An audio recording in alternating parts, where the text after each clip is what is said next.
मैं PSC aspirant channel में आपका स्वागत है।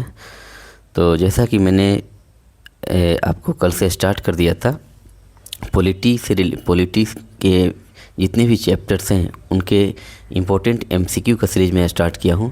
और कल मैंने संविधान निर्माण के प्रमुख चरण में 50 इम्पोर्टेंट एमसीक्यू का डिस्कशन किया था। उसी को आगे बढ़ाते हुए, चूँकि इसमें प्रश्नों की संख्या अप्रोक्स 120 to 130 है, तो इसलिए इसको 2 पार्ट में करना ज़रूरी है। तो कल मैंने 50 एमसीक्यू तक चर्चा की थी। उसके बाद आज फिर देखते हैं हम लोग 51 से लेकर सेकेंड पार्ट में 50 क्वेश्चन और कवर करेंगे हम लोग। और इस तरह हम लोग का ये टॉपिक क्या हो जाएगा, आज लास्ट हो जाएगा। तो चलिए स्टार्ट करते हैं हम लोग आज का जो लेक्चर है।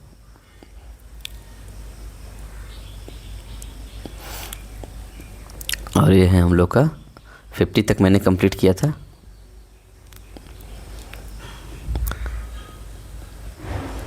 ये 50 तक कंप्लीट हो चुका था। अब हम लोग देखते हैं 51 की ओर। ये है 51, ठीक है। तो देखिए 51 क्या कहता है कि निम्नलिखित में से कौन एक सुमेलित नहीं है। अब आपको कुछ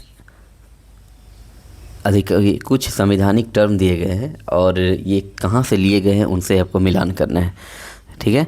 तो देखिए इनमें कह रहा है कि एक संरचनात्मक स्वरूप, ये कह रहा है कि कौन सुमेलित नहीं है। आपको इसमें गलत कथन की क्या करनी है, पहचान करनी है। संरचनात्मक स्वरूप कहाँ से लिया गया है, तो संरचनात्मक स्वरूप जो लिया गया आपको 1935, एक सेकंड, संरचनात्मक स्वरूप आपका 1935 के भारत सरकार अधिनियम से लिया गया है, ये बिल्कुल सही है। मौलिक अधिकार अमेरिका बिल ऑफ राइट से लिया गया है। केंद्र राज्य संबंध कनाडा के संविधान से लिया है, बिल्कुल सही। राज्य का नीति निदेशक तत्व क्या ब्रिटिश से लिया है, गलत, ये आयरलैंड से लिया गया है। ये कहाँ से लिया गया है, आयरलैंड से लिया गया है। तो आयरलैंड से डीपीएसपी लिया गया, तो ऑप्शन क्या हो जाएगा हम लोग का, डी गलत है, इसलिए ऑप्शन क्या हो जाएगा हम लोग का, डी, ठीक है। नेक्स्ट कि 52 क्या कहता है कि भारतीय संविधान के मध्य सूची 1 में और सूची 2 में क्या कहेगा, जिस देश से अपनाया गया है के साथ सुमेलित कीजिए और सूचियों के नीचे दिए गए कूट का प्रयोग कर सही उत्तर दीजिए। इसमें भी वही है, मिलान करना है कि संविधान के जो मध्य हैं और किस देश से अपनाया गया है। तो देखिए कह रहा है कि राज्य का नीति निदेशक तत्व किससे लिया गया, ऑस्ट्रेलिया से लिया गया है। पहला का एक वन सही है। मूल अधिकार कहाँ से लिए गए, कनाडा से, गलत, मूल अधिकार आपको लिए गए हैं यूएसए से लिए गए। नेक्स्ट है, इसमें देखिए आपको मिलान करना है। उसके बाद है संघ राज्य संबंधों की समवर्ती सूची। समवर्ती सूची कहाँ से ली गई है, ऑस्ट्रेलिया से ली गई है समवर्ती सूची। यहाँ देखिए ए का क्या हो जाएगा, ए का आपको डीपीएसपी आयरलैंड से लिया गया है ना, तो ये ऑस्ट्रेलिया दिया गया है, तो ये भी गलत है, ये भी गलत है आपका। तो ए का क्या हो जाएगा, ए का आपको हो जाएगा 3। ए का 3 देखिए कहाँ पर है, तो ए का 3 ये भी है और ये भी है। आगे चलते हैं हम लोग। बी क्या कर रहा है कि मूल अधिकार अमेरिका से लिए गए, तो बी का 5, तो बी का 5 देखिए यहाँ भी है और यहाँ भी है। अब सी का देखते हैं हम लोग कि संघ राज्य संबंधों की समवर्ती सूची, संघ राज्य संबंधों की जो समवर्ती सूची है, तो ये कहाँ से लिए गए हैं, तो समवर्ती सूची ऑस्ट्रेलिया से लिए गए हैं, तो सी का हो जाएगा 1, तो सी का 1, ये ऑप्शन डी हम लोग का सही हो जाएगा। ये AIS में पूछा हुआ क्वेश्चन है। देखिए मैं यहाँ लिख देता हूँ। देखिए राज्य का नीति निर्देशक तत्व सिद्धांत जो है ये कहाँ से लिया गया है, तो ये डीपीएसपी आयरलैंड से लिया गया है, तो इसका हो जाएगा 3। उसके बाद मूल अधिकार अमेरिका से लिया गया है, तो अमेरिका क्या हो जाएगा, ये बी का 5। और संघ राज्य एवं संबंधों की समवर्ती सूची ऑस्ट्रेलिया से ली गई है, तो सी का 1। और डी क्या है कि भारत राज्यों का संघ है तथा संघ में अधिक शक्ति निहित है, तो ये कहाँ से लिए गए हैं, तो ये कनाडा से लिए गए हैं, तो ऑप्शन हो जाएगा डी का 2, तो ऑप्शन है हम लोग का डी, ठीक है। नेक्स्ट चलते हैं हम लोग। क्वेश्चन नंबर 53 क्या कहता है कि भारतीय संविधान में राज्य के नीति निदेशक तत्वों को निम्न में से किस देश के संविधान से लिया गया है, तो अभी मैंने बताया कि नीति निदेशक तत्वों को आयरलैंड से लिया गया है। नेक्स्ट है कि राज्यसभा के गठन में प्रतिभा, अनुभव और सेवा को प्रतिनिधित्व देने में भारतीय संविधान निर्माता निम्नलिखित उदाहरण से प्रभावित हुए थे।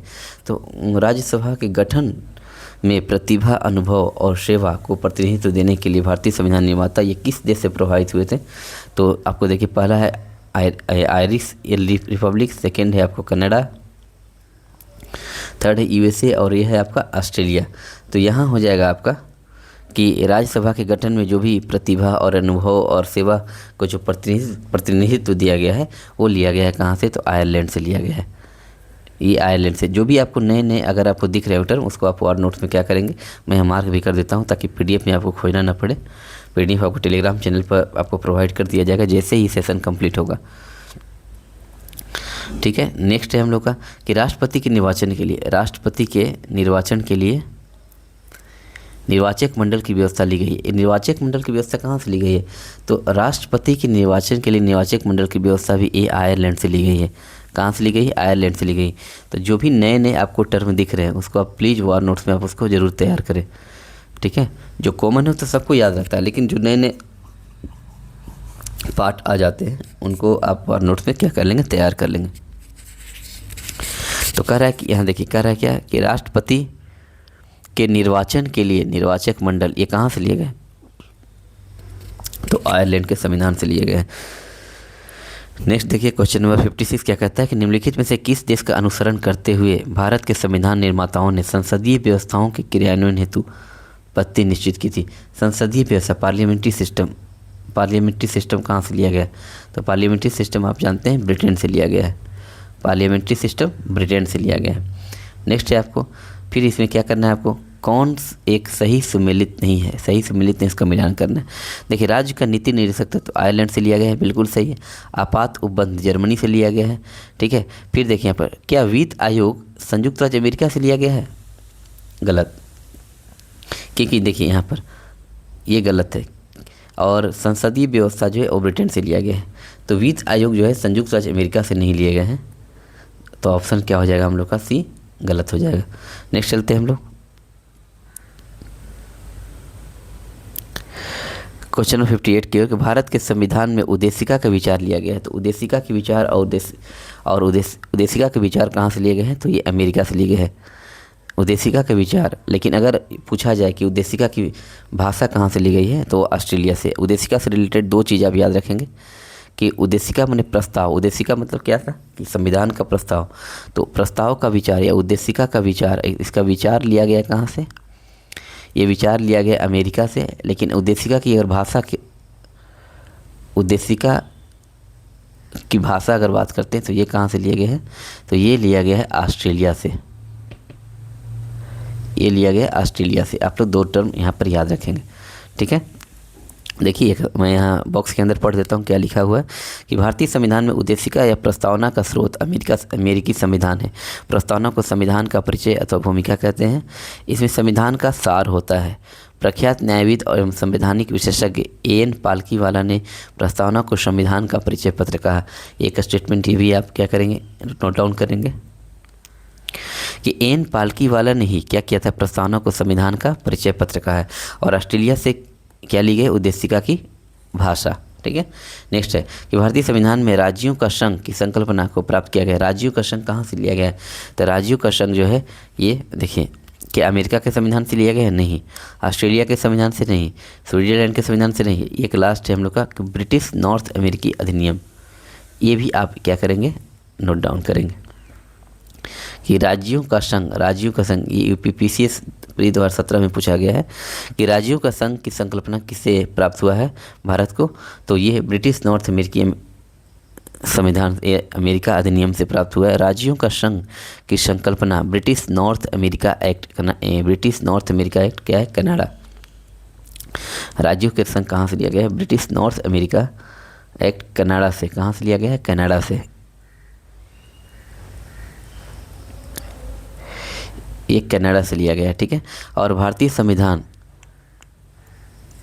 के अनुच्छेद 1 के अनुसार भारत राज्यों का संघ है, जबकि अमेरिका के संविधान में संघ की जगह क्या किया गया, फेडरेशन की व्यवस्था की गई है। नेक्स्ट है कि संघ द्वारा राज्यों को निर्देश देने का प्रत्यय भारतीय संविधान के रचयिताओं ने अभिग्रहण किया। तो संघ द्वारा राज्यों को निर्देश देने का, संघ जो है वो राज्य को क्या देगा, निर्देश देगा। संघ द्वारा राज्यों को निर्देश देने का जो ये प्रत्यय है वो भारतीय संविधान के रचयिताओं ने कहाँ से ग्रहण किया है, तो 1935 के भारत शासन एक्ट के तहत इसको क्या किया है, अधिग्रहित किया गया है। संघ द्वारा राज्यों को निर्देश देने का प्रत्यय भारतीय संविधान निर्माताओं ने भारत शासन अधिनियम 1935 से ग्रहण किया है, जिसे ब्रिटिश सरकार द्वारा गवर्नर जनरल एवं गवर्नरों को निर्देश देने का प्रावधान था। नेक्स्ट हम लोग का निम्नलिखित में से कौन भारत में ब्रिटिश शासन की देन है। तो भारत में ब्रिटिश शासन की देन क्या है, ध्यान से देखिएगा। पहला है क्या कि सचिवालय व्यवस्था, दूसरा क्या है लोक सेवा आयोग, तीसरा क्या है वित्त आयोग, चौथा क्या है विधि शासन।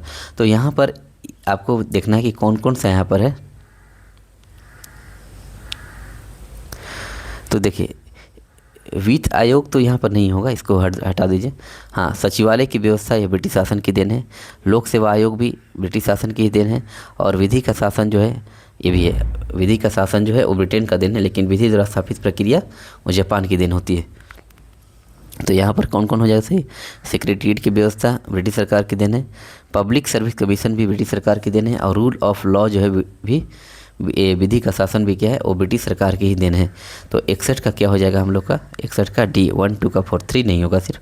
देखिए क्या लिखा हुआ है कि भारत में सचिवालय व्यवस्था, लोक सेवा आयोग और विधि का शासन ये ब्रिटिश शासन की ही देन है।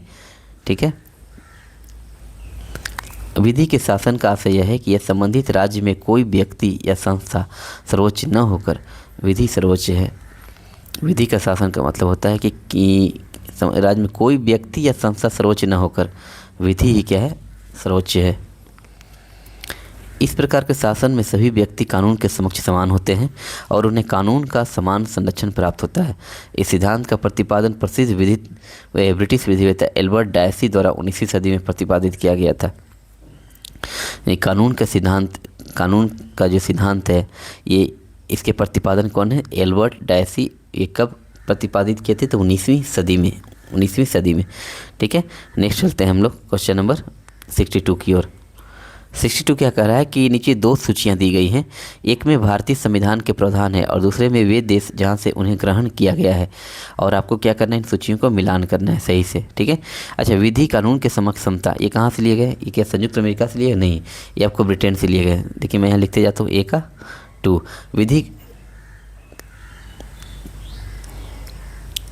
विधि के समान संरक्षण, विधि द्वारा स्थापित प्रक्रिया। देखिए 2 है, विधि के समक्ष समानता, ये मैं यहाँ पे इसको मार्क करता हूँ। देखिए विधि के समक्ष समानता ये आपका 2 हो गया, और विधि का समान संरक्षण और विधि द्वारा स्थापित प्रक्रिया। ध्यान से देखिएगा कि विधि का समान संरक्षण अगर पूछा जाए तो ये 1 अमेरिका से लिया गया है, विधि द्वारा स्थापित प्रक्रिया जो है जापान से ली गई है, और लास्ट बचा शैक्षणिक संस्थाओं के लिए राज्य का अनुदान, ये कहाँ से लिए गए, आयरलैंड से लिए गए हैं। तो विधि से संबंधित 3 टर्म आपको याद रखने हैं।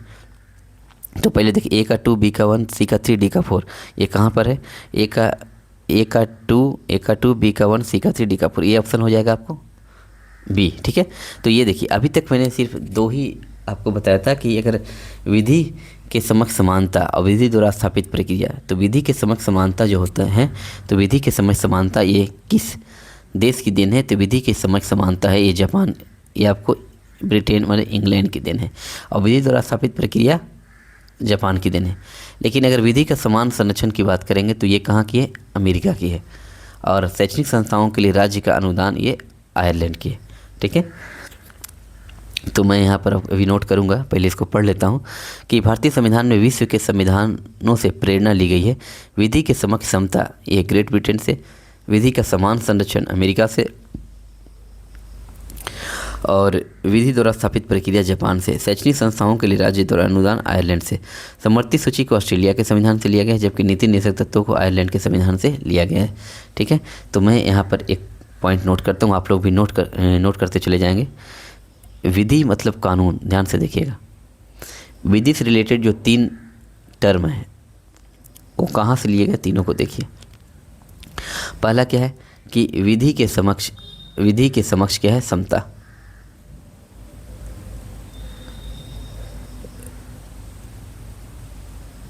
विधि के समक्ष समता, और एक है विधि के समक्ष समानता। विधि के समक्ष समता और विधि के द्वारा स्थापित प्रक्रिया,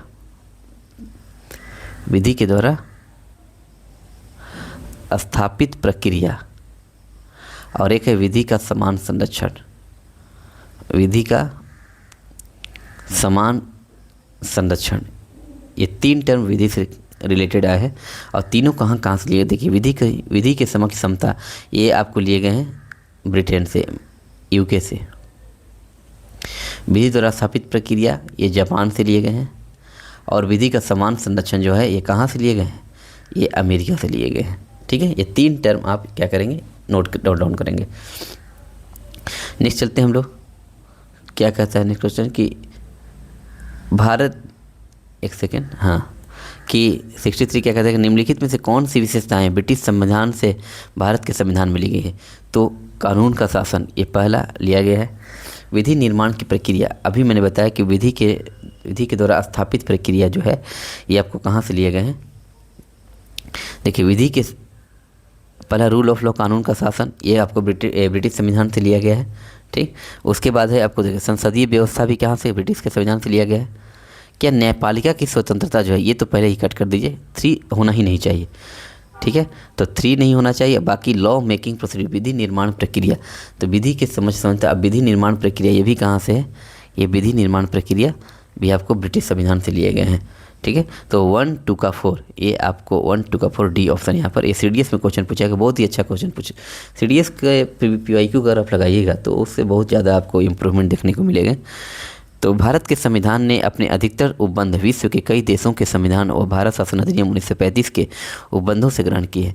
ब्रिटेन के संविधान से भारतीय संविधान में ली गई विशेषताएं कौन कौन है, संसदीय व्यवस्था, विधि निर्माण प्रक्रिया और कानून का शासन।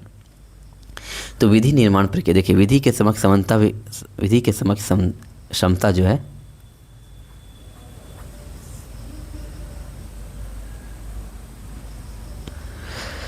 ये तो विधि के समक्ष समता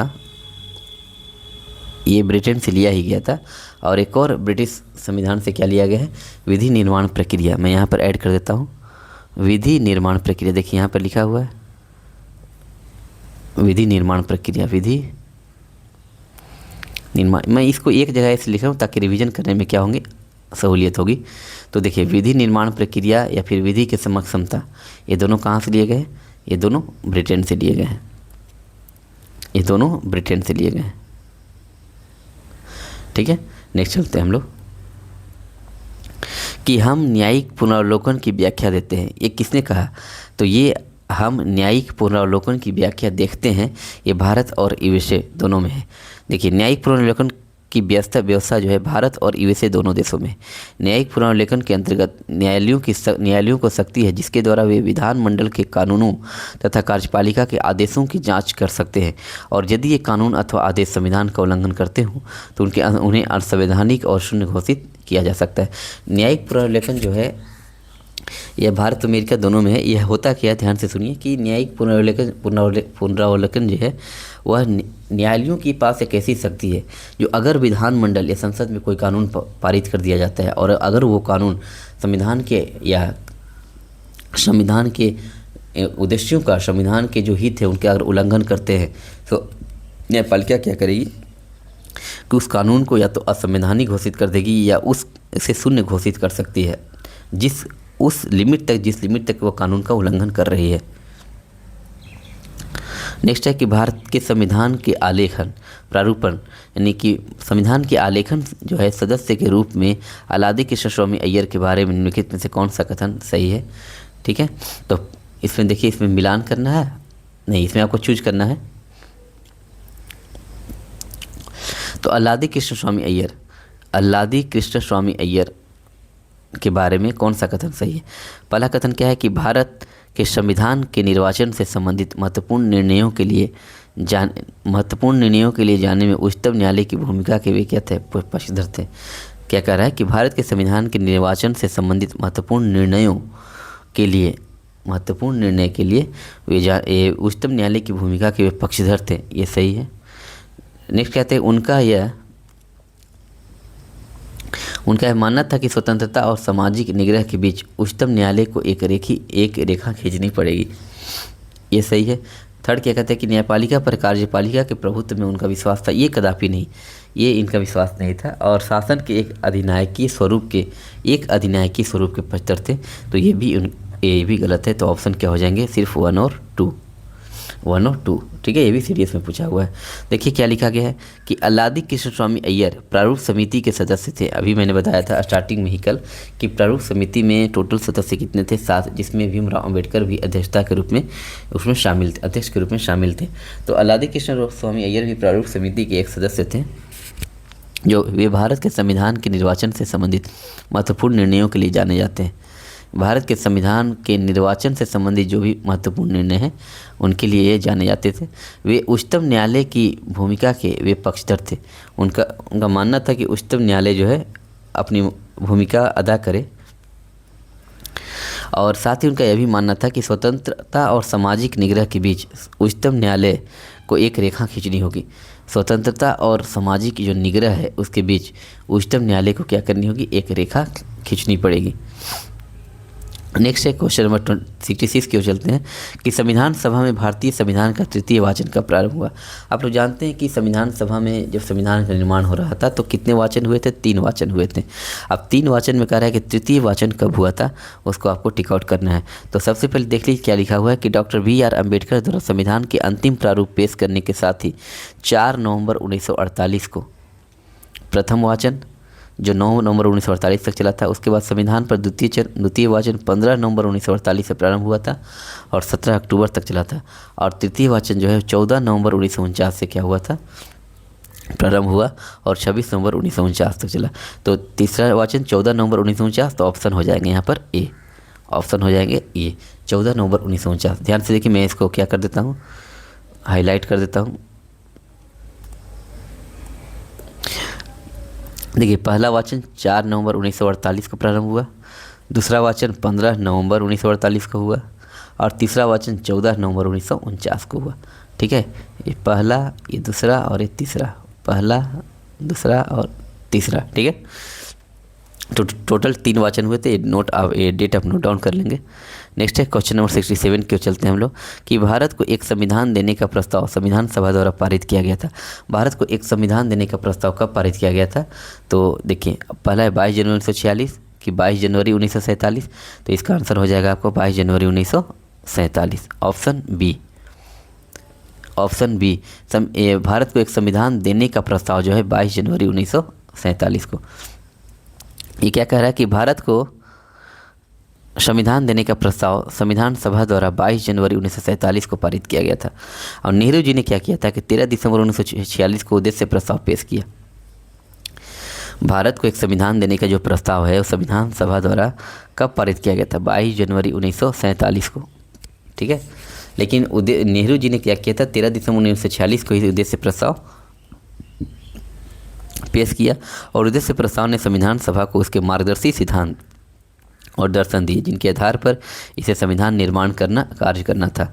अतः 22 जनवरी 1947 को संविधान सभा ने इस प्रस्ताव को स्वीकार किया और प्रस्ताव को स्वीकार करने के बाद इस संविधान सभा ने क्या किया, इसको पारित किया। तो 22 जनवरी 1947 का डेट आप लोग याद रखेंगे। नेक्स्ट है कि संविधान की प्रारूप समिति के सम्मुख संविधान की प्रस्तावना का प्रस्ताव किसने रखा, तो यही जवाहरलाल नेहरू ने 13 दिसंबर 1946 को। आप लोग डेट भी याद रख ले, 13 दिसंबर 1946 को। नेक्स्ट चलते हैं हम लोग, क्या कह रहा है कि भारत की संविधान सभा की अंतिम बैठक का सही तिथि बताई। भारत की संविधान सभा की अंतिम बैठक कब हुई थी, 24 जनवरी 1950 को जो हुई थी, 24 जनवरी 1950 भारत की संविधान सभा की अंतिम बैठक 24 जनवरी 1950। देखिए बॉक्स में क्या लिखा है उसको पढ़ लेते हैं कि 9 दिसंबर 1946 को संविधान सभा की पहली बैठक बुलाई गई, ये सही है, जिसकी अध्यक्षता डॉक्टर सच्चिदानंद सिन्हा ने की थी। हम लोग ये और यहाँ तक ऑलरेडी इस पर MCQ कई सारे लगा चुके हैं। 2 दिन के बाद मैंने बताया था कि 2 दिनों के बाद 11 दिसंबर 1946 को संविधान सभा ने डॉक्टर राजेंद्र प्रसाद को संविधान सभा के अस्थायी अध्यक्ष के रूप में निर्विरोध निर्वाचित किया गया और संविधान सभा को भारतीय संविधान के निर्माण में 2 वर्ष 11 माह 18 दिन का समय लगा और इसके लिए कुल 11 अधिवेशन हुए थे। और 11 अधिवेशन के अंतिम दिन, देखिए 11 जो अधिवेशन हुए थे, तो 11वें अधिवेशन के अंतिम दिन 26 नवंबर 1949 को संविधान को अंगीकृत किया गया था। टोटल कितने अधिवेशन, 11 अधिवेशन हुए थे। तो 11वें अधिवेशन जो कि अंतिम दिन था, उसी दिन 26 नवंबर 1949 को संविधान को क्या किया गया, अंगीकृत किया गया था, 26 नवंबर 1949 को। लेकिन इन अधिवेशनों के अतिरिक्त संविधान सभा की अंतिम बैठक 24 जनवरी 1950 को सम्मिलित हुई। ये अधिवेशनों के अतिरिक्त संविधान सभा की एक अंतिम बैठक जो हुई थी वो 24 जनवरी 1950 को समवेत हुई। ये जब सदस्यों द्वारा भारत के संविधान पर हस्ताक्षर किए गए थे। ठीक है, संविधान पूर्ण रूप से कब लागू हुआ था? 26 जनवरी 1950 को। ठीक, तो ये कहा गया कि संविधान सभा की अंतिम बैठक तो 24 जनवरी 1950 को हुई, जब सदस्यों द्वारा भारत के संविधान पर हस्ताक्षर किए गए थे। मतलब ये अंतिम बैठक में सदस्यों द्वारा हस्ताक्षर किए गए थे संविधान पर, सदस्यों द्वारा हस्ताक्षर किए गए थे। ठीक है, नेक्स्ट चलते हैं हम लोग क्वेश्चन नंबर 70 की ओर, कि भारतीय संविधान को बनाने हेतु संविधान सभा के कुल कितने अधिवेशन हुए? तो मैंने अभी बताया कि कुल अधिवेशन, देखिए यहाँ पर लिखा हुआ है कि कुल 11 अधिवेशन हुए, लेकिन यहाँ पर दिया गया है 12। ठीक है, तो एक अंतिम बैठक को भी ये अधिवेशन मान लिया गया है यहाँ पर। तो अगर 11 ऑप्शन नहीं रहेगा तो आप लोग 12 क्लिक कीजिएगा। ऐसे जनरली क्या होगा, आंसर 11 ही होंगे। एक अंतिम मीटिंग को भी इसमें शामिल कर लिया गया है। नेक्स्ट है क्वेश्चन नंबर 71। क्या कहता है कि भारत के संविधान निर्माण के लिए बुलाई गई भारत की संविधान सभा ने गोपीनाथ बारदुलाई की अध्यक्षता में एक उप समिति नियुक्त की। इस समिति द्वारा निम्नलिखित में से कौन सी अनुशंसाएं दी गई? ठीक है, एक क्वेश्चन नंबर कौन सा था? 71, क्वेश्चन नंबर 71 है। तो देखिए क्या कर रहा है इसमें कि उत्तर पूर्व सीमांत जनजाति और अपवर्जित क्षेत्र के लिए 5वीं अनुसूची, क्या 5वीं अनुसूची, ये जो गोपीनाथ बारदुलाई जो थे उनकी अध्यक्षता में जो एक उप समिति नियुक्त की गई थी, इस समिति द्वारा क्या अनुशंसाएं दी गई? क्या इस समिति ने गोपीनाथ बारदुलाई की अध्यक्षता में जो उप समिति नियुक्त की गई, क्या ये उप समिति ने क्या सिफारिशें, क्या अनुशंसा दी? इसके बारे में हम लोग यहाँ पर पॉइंट देखना है। तो ये गोपीनाथ बारदुलाई की जो उप समिति थी उसमें क्या सीमांत जनजाति, याद रखना, उत्तर पूर्व सीमांत जनजाति और अपवर्जित क्षेत्र की 5वीं अनुसूची के बारे में अनुशंसा की गई थी? नहीं। असम के समस्त स्वायत्त जिलों में जिला परिषदों का गठन किया गया था, ये बिल्कुल सही है। और नेक्स्ट है हम लोग का कि उत्तर पूर्व सीमांत जनजाति और अपवर्जित क्षेत्र के लिए 6ठी अनुसूची, ये 6ठी अनुसूची, मतलब उत्तर पूर्वी जो सीमांत जनजाति है उनके लिए 6ठी अनुसूची जो है ये अधिसूचित ये क्या की गई थी? 6ठी अनुसूची अधिसूचित की गई थी यहाँ पर। या उत्तर पूर्व भारत में राज्य क्षेत्रों का सीमांकन ये नहीं। ठीक है,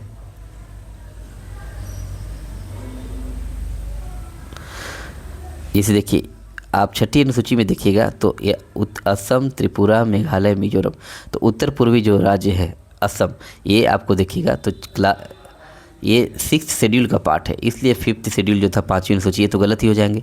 तो ऑप्शन क्या हो जाएंगे हम लोग का? 2 और 3। ठीक है, तो यहाँ पर हो जाएंगे C, 2 और 3। देखिए क्या कर रहा है कि गोपीनाथ बारदुलाई भारत के प्रसिद्ध स्वतंत्रता संग्राम सेनानी और असम के प्रथम मुख्यमंत्री थे। इन्हें आधुनिक असम का निर्माता कहा जाता है। इनकी अध्यक्षता में संविधान निर्माण सभा में एक उप समिति गठित की गई थी, जिनकी अनुशंसाएं थी, देखिए क्या क्या थी, कि असम के समस्त स्वायत्त जिलों में जिला परिषद का गठन किया जाए और उत्तर पूर्व सीमांत जो कि जनजाति, जो असम की जनजाति है और अपवर्जित क्षेत्र के लिए 6ठी अनुसूची क्या की जाए? निर्धारित की जाए।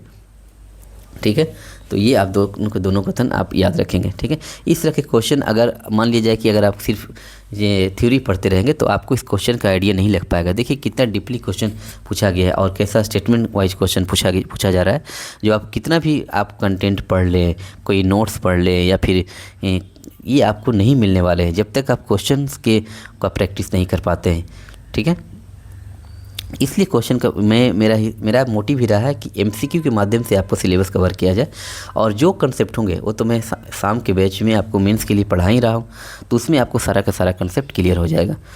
तो ये देखिए कि भारतीय नागरिकों के मूल अधिकारों को अंतिम रूप देने के लिए संविधान निर्मात्री सभा द्वारा नियुक्ति समिति के अध्यक्ष कौन थे?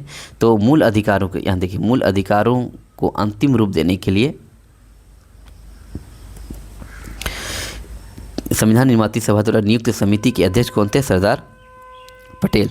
देखिए यहाँ पर कुछ समितियाँ और उनके अध्यक्ष का नाम लिखा गया है, जैसे संचालन समिति डॉक्टर राजेंद्र प्रसाद, सदन समिति बी पिटाभी सीतारमैया, और राज्यों से संबंधित समिति संघ संविधान समिति ए जवाहरलाल नेहरू, और भी नीचे दिए गए। देखिए मौलिक अधिकार, अल्पसंख्यक एवं जनजाति और अपवर्जित क्षेत्रों से संबंधित सलाहकार सरदार वल्लभ भाई पटेल, समिति और प्रांतीय संविधान समिति, ये प्रारूप समिति, ये आपको बी आर अम्बेडकर। अल्पसंख्यक की उप समिति एच सी मुखर्जी। मौलिक अधिकार की उप समिति जे बी कृपलानी।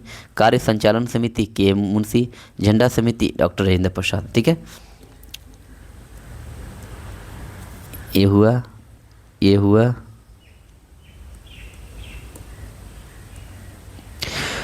उसके बाद अल्पसंख्यक की समिति,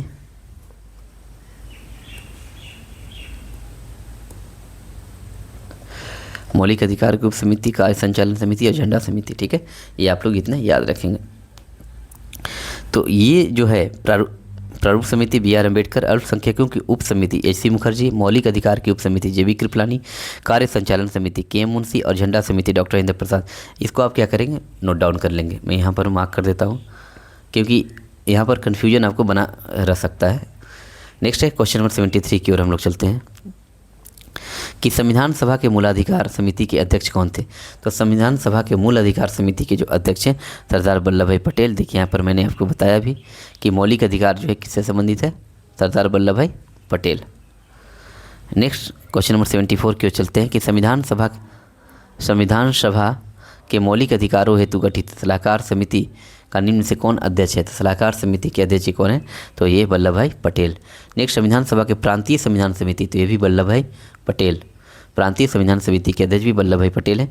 संविधान सभा द्वारा स्थापित मौलिक अधिकारों और अल्पसंख्यकों हेतु सलाहकार समिति, ध्यान से देखिएगा, फिर से सरदार वल्लभ भाई पटेल ही आएंगे कि संविधान सभा द्वारा स्थापित मौलिक अधिकार और अल्पसंख्यक हेतु सलाहकार समिति के अध्यक्ष कौन थे, तो ये हैं आपको सरदार पटेल, ऑप्शन बी। ठीक है, नेक्स्ट चलते हैं हम लोग कि निम्नलिखित में से संविधान सभा की संघ संविधान समिति के अध्यक्ष, तो ये आपको जवाहरलाल नेहरू हो गए। ये IAS में क्वेश्चन पूछा गया 2005 में। नेक्स्ट है कि सूची 1 और सूची 2 से मिलान करना है आपको और दिखाना है कि कौन सा इसमें क्या है सही होगा। तो देखिए मूल अधिकार, ये अभी बताएं, मूल अधिकार जो है ए, और ए का क्या हो जाएगा, सरदार पटेल। ध्यान से देखिएगा, ए का 4। उसके बाद कार्य संचालन, देखिए यहाँ पर ऑलरेडी मैं सारा बता चुका हूँ। कार्य संचालन समिति के एम मुंशी, तो कार्य से के एम मुंशी, तो देखिए के एम मुंशी कहाँ है, कार्य संचालन समिति, तो बी का 3। अच्छा, संघ शक्ति जवाहरलाल नेहरू, तो सी का 2, और ड्राफ्टिंग कमेटी प्रारूप के बी आर अम्बेडकर। 4321, 4321 देखिए कहाँ है, 4321 आपका ए में दिया गया है और ये हो जाएगा ऑप्शन ए। ठीक है, तो सब आप याद रखेंगे। आपके लिए ये नया हो सकता है, नया टर्म कार्य संचालन। तो यहाँ पर मैं लिख देता हूँ कार्य संचालन कौन है, के एम मुंशी, के एम मुंशी। और मूल अधिकार तो आप जानते हैं कि वल्लभ भाई पटेल है। नेक्स्ट है कि झंडा समिति, भी मैंने बताया कि झंडा समिति के जो अध्यक्ष थे वो डॉक्टर राजेंद्र प्रसाद थे। तो झंडा समिति, संविधान निर्मात्री परिषद की झंडा समिति के अध्यक्ष कौन थे, डॉक्टर राजेंद्र प्रसाद। नेक्स्ट चलते हैं क्वेश्चन नंबर 80 की ओर कि भारत के संविधान के निम्नलिखित उपबंधों में कौन 26 नवंबर 1949 से प्रभावित हुआ था। तो 26 नवंबर 1949 से क्या प्रभावित हुआ था, देखिए 26 नवंबर 1949 से, पहले इसको पढ़ लीजिए। ठीक है, जो नया क्वेश्चन लगे पहले उसका डिस्क्रिप्शन पढ़िए और फिर से उस क्वेश्चन को पढ़ने के बाद लगाइए कि आप उसको उसका स्टेटमेंट, दिए गए स्टेटमेंट को आप कहाँ तक फुलफिल कर रहे हैं और कहाँ तक आप सही कर रहे हैं। तो क्या कर रहा है, पहले क्वेश्चन पढ़ लीजिए ध्यान से कि भारत के संविधान के निम्नलिखित उपबंधों में कौन सा जो है जो 26 नवंबर 1949 से प्रभावी हुए हैं। अब पढ़ते हैं हम लोग, पहले पढ़िए इसको कि डॉक्टर बी आर अम्बेडकर द्वारा प्रस्तुत the constitutional as settled by the assembly be passed, ये प्रस्ताव जो है 26 नवंबर 1949 को पारित किया गया था और इस पर अध्यक्ष व सदस्यों के हस्ताक्षर लिए गए और 26 नवंबर 1949 को संविधान सभा द्वारा अधिनियमित एवं अंगीकृत किए गए। संविधान में प्रस्तावना 395 अनुच्छेद 22 भाग और 8 अनुसूचियाँ थी। यहाँ तक तो सब कुछ जानते हैं आप लोग।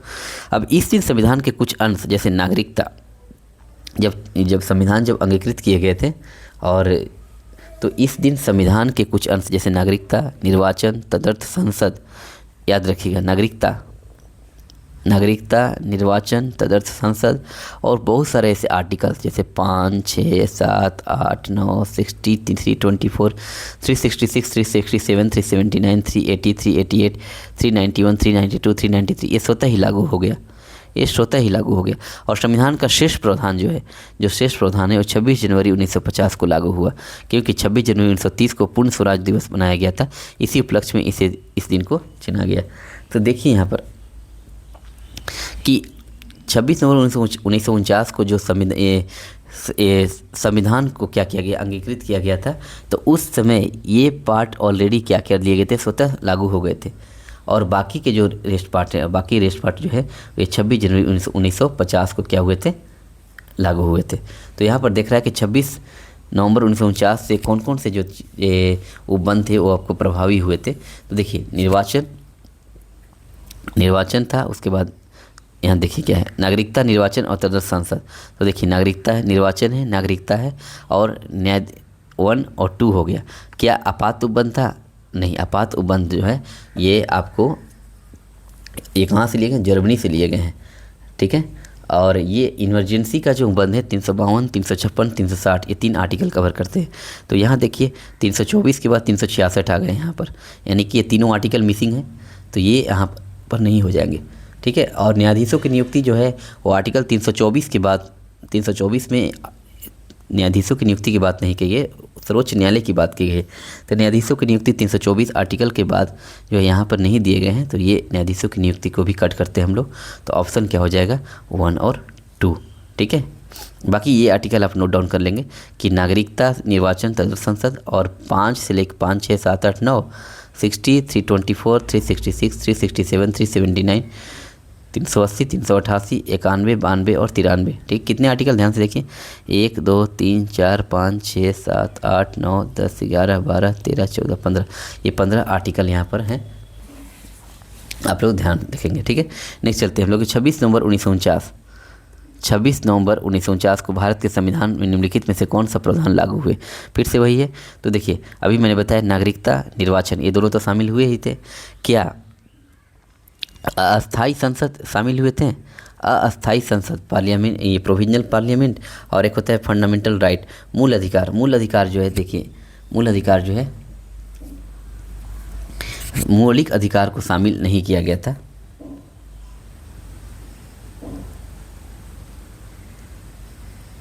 मौलिक अधिकार को शामिल नहीं किया गया था। बाकी नागरिकता, निर्वाचन और अस्थायी संसद ये तीनों के तीनों जो थे इसमें शामिल किए गए थे। तो बी का 1, 2, 3, ठीक है। नेक्स्ट है क्वेश्चन नंबर 82 कि भारत के संविधान के निम्नलिखित में से कौन सा उपबंध तत्कालीन प्रभाव से 26 नवंबर 1949 से प्रवृत्त हुआ था? फिर से वही है कि 26 नवंबर 1949 से कौन कौन से उपबंध प्रभावी हो चुके थे, तो उसके बारे में टिक आउट करना है हम लोग को। तो देखिए नागरिकता, आपात उपबंध नहीं, ये तो थे ही नहीं। निर्वाचन हाँ थे, और संघीय 1 और 3 ध्यान से देखिएगा, और संघीय फेडरल सिस्टम तो नहीं थे यहाँ पर। तो टोटल कितने हो जाएंगे, 1 और 3, ठीक है।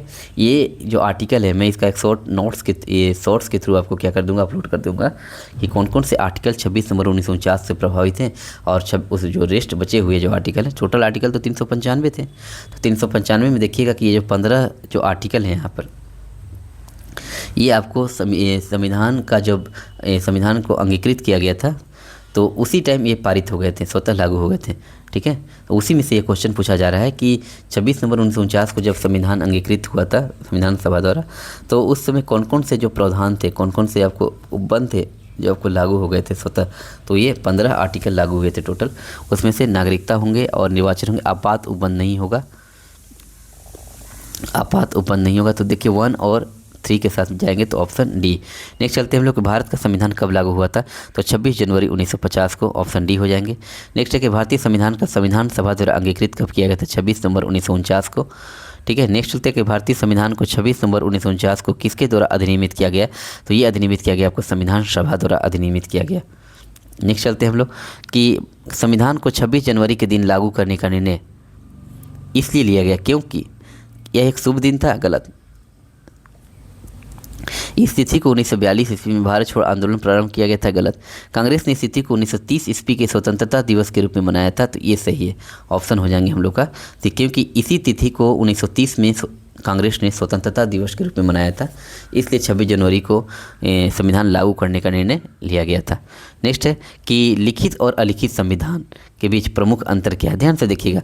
अब यहाँ से जो आपको टर्म मिलेंगे वो आपको मीन्स में भी काफ़ी ज़्यादा हेल्पफुल होंगे, क्योंकि अक्सर एग्जाम में पूछा जाता है। जब मेंस का जब मैं आपको प्रैक्टिस करवाऊंगा तो फिर मैं बताऊं कि भारत का जो संविधान है वह लचीला है, लिखित अलिखित है। ये लचीला क्यों माना जाता है? सिर्फ लचीला ही नहीं है, मतलब कुछ पार्ट लचीला है, इसको ये यूँ कहा जा सकता है, क्योंकि हम लोग संविधान संशोधन के थ्रू उसके हिस्सों को क्या कर सकते हैं, फेरबदल कर सकते हैं, इसलिए उसको लचीला भी बोला जा गया है। मैं उसका जब मेंस के प्रोस्पेक्टस से आपको क्लास लूँगा इकोनॉमी के बाद, तो आपकी आंखें मतलब वहाँ एक सोचने का नज़रिया मैं आपको चेंज कर दूँगा, क्योंकि अभी मैं सिर्फ एमसीक्यू प्रैक्टिस करवा रहा हूँ और बहुत सारे प्रैक्टिस भी करवाने हैं, इसलिए मैं डायरेक्ट यहाँ पर आपको आंसर ऑप्शन के साथ चल रहा हूँ कि लिखित और अलिखित संविधान। ध्यान से, लिखित और अलिखित संविधान के बीच प्रमुख अंतर क्या है। पहला क्या कहता है कि लिखित संविधान देश में सभी संवैधानिक विधियों का औपचारिक स्रोत है और अलिखित संविधान औपचारिक स्रोत नहीं है।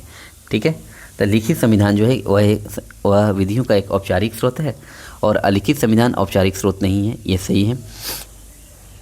लिखित संविधान पूर्णतः संहिताबद्ध होता है जबकि अलिखित संविधान नहीं होता, ये भी सही है। ठीक है, तो ऑप्शन हो जाएंगे 1 और 2 दोनों। ACDs में क्वेश्चन पूछा हुआ है, देखिए क्या लिखा हुआ है कि लिखित और अलिखित संविधान के बीच प्रमुख अंतर यह है कि लिखित संविधान में देश की संस्थाओं और उनके कार्यप्रणाली का विस्तृत वर्णन होता है, जबकि अलिखित संविधान में ये परंपराओं से क्या होती है, संचालित होती है। लिखित संविधान पूर्णतः संहिताबद्ध होता है जबकि लिखित संविधान नहीं होता। भारत का संविधान विश्व का सबसे बड़ा लिखित संविधान है, यह बहुत बृहद, समग्र और विस्तृत दस्तावेज है। ठीक है, नेक्स्ट चलते हैं हम लोग क्वेश्चन नंबर 88 की ओर कि निम्नलिखित में से कौन सा धर्मनिरपेक्ष राष्ट्र का लक्षण नहीं है।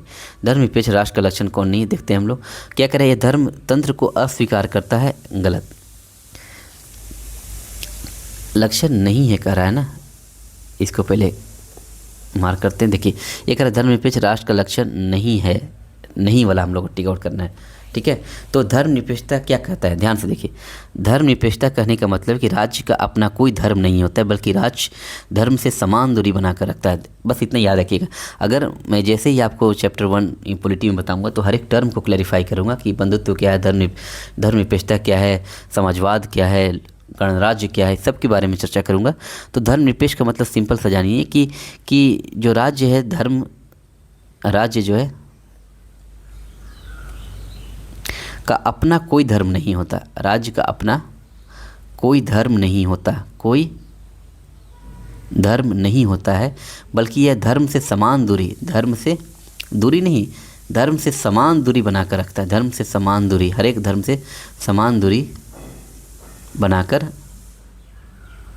रखता है। ठीक है, तो देखिए क्या कह रहा है कि यह धर्म तंत्र को अस्वीकार करता है, धर्म के तंत्र को जो है अस्वीकार करता है, ये तो लक्षण है। यह धर्म को राष्ट्र से अलग करता है, ये भी सही है। फिर कह रहा है एक राष्ट्र को धर्मनिरपेक्ष होने के लिए आवश्यक ही लोकतांत्रिक होना चाहिए, ये गलत है। धर्मनिरपेक्ष राष्ट्र का ये लक्षण नहीं हो सकता कि अगर एक राष्ट्र को धर्मनिरपेक्ष होना है तो ये ज़रूरी नहीं है कि उसे वह लोकतांत्रिक ही होना चाहिए। तो ऑप्शन सी हो जाएंगे, क्या गलत हो जाएंगे।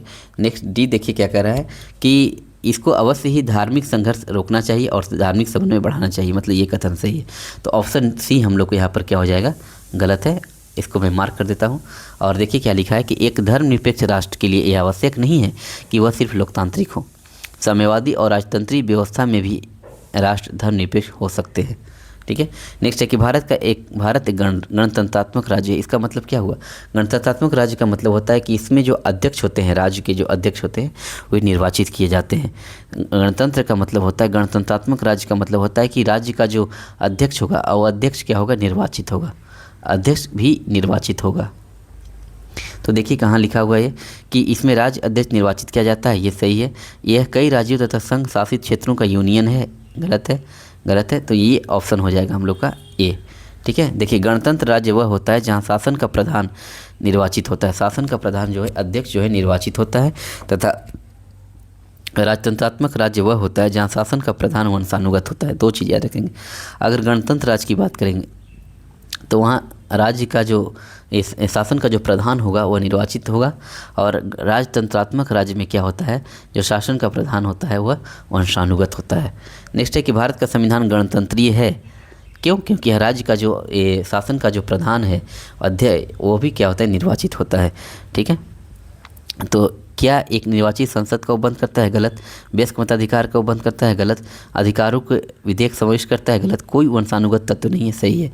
इसमें अध्यक्ष या शासन के जो प्रधान होते हैं उनका कोई वंशानुगत ये नहीं होते हैं, बल्कि ये निर्वाचन के थ्रू क्या किया जाता है, चुनाव किया जाता है। इनका सिलेक्शन किया जाता है। नेक्स्ट है कि भारतीय संविधान में धर्मनिरपेक्षता का अर्थ क्या है। मैंने अभी बताया कि राज्य का अपना कोई धर्म नहीं होता, बल्कि राज्य समान धर्मों से समान दूरी बनाकर रखते हैं। ये धर्मनिरपेक्षता का एक्चुअल मीनिंग हुआ। तो देखिए यहाँ पर क्या लिखा है कि राज्य का अपना धर्म है, गलत। राज्य का धर्म से कोई संबंध नहीं। राज्य अधर्मी है, गलत। राज्य सभी धर्मों को मान्यता देता है परंतु उसका अपना कोई धर्म नहीं है। ये डी। अगर एक्चुअल मीनिंग में देखा जाए तो यहाँ डी सही होंगे। एक्चुअल मीनिंग देखा जाए तो ये डी सही होंगे यहाँ पर। और डी क्या है कि राज्य सभी धर्मों को मान्यता देता है और परंतु उसका अपना कोई धर्म नहीं है। ये हो जाएगा धर्मनिरपेक्षता का अर्थ, कि राज्य सभी धर्मों को मान्यता देता है लेकिन उसका अपना कोई धर्म नहीं है। नेक्स्ट है कि देखिए क्या लिखा है कि भारतीय संविधान में धर्मनिरपेक्षता का अर्थ है कि राज्य सभी धर्मों को मान्यता देता है परंतु उसका अपना कोई धर्म नहीं है। 26 जनवरी 1950 को जब भारतीय संविधान लागू हुए तभी से भारत धर्मनिरपेक्ष राज्य है। यद्यपि संविधान में कहीं भी स्पष्ट रूप से धर्मनिरपेक्ष शब्द का प्रयोग नहीं किया गया था परंतु भारतीय संविधान की भावना धर्मनिरपेक्ष थी, इसलिए धर्मनिरपेक्षता जो है पंथ निरपेक्षता की जगह धर्मनिरपेक्षता, ये जो पंथ निरपेक्षता शब्द प्रस्तावना में 42वें संविधान संशोधन 1976 द्वारा क्या किया गया, शामिल किया गया। ये जो शब्द है वो 42वें संविधान संशोधन 1976 द्वारा संविधान में क्या किया गया, शामिल किया गया। नेक्स्ट 92 की ओर चलते हैं। क्या कहता है कि भारत के संविधान के अधीन कौन से कथन सही है, उस पर आपको चर्चा करना है। क्या संविधान सर्वोच्च है? बिल्कुल संविधान सर्वोच्च है। इसमें संसद और सरकारें सर्वोच्च थोड़ी होती है, संविधान सर्वोच्च है, क्योंकि संसद और सरकारें जो भी हो संविधान के मूल्यों के तहत ही काम करती हैं। नेक्स्ट है कि संघ तथा राज्य सरकारों के बीच शक्तियों का स्पष्ट विभाजन है, ये भी सही है। उसके बाद कह रहा है कि संविधान के संशोधनों के लिए विविध प्रक्रिया का अनुसरण करना होता है, ये भी सही है। संघ की संसद तथा राज्य विधानसभाएं संप्रभु, ये गलत है। अभी मैंने बताया कि संसद और विधानसभाएं ये सरकारें संप्रभु नहीं होती, संविधान संप्रभु है हम लोग का। और मूल अधिकारों के परिधि को निर्धारित करने के लिए संविधान की उद्देशिका का अवलंब नहीं, मूल अधिकारों की परिधि को निर्धारित करने के लिए संविधान की उद्देशिका का अवलंब नहीं लिया जा सकता, ये गलत है। ठीक है, तो ऑप्शन हो जाएंगे 1, 2 और 3। देखिए भारत का संविधान सर्वोच्च है जो संघ तथा राज्य की शक्तियों का स्पष्ट विभाजन करता है। संविधान में संशोधन हेतु निश्चित प्रक्रियाओं का अनुसरण करना होता है।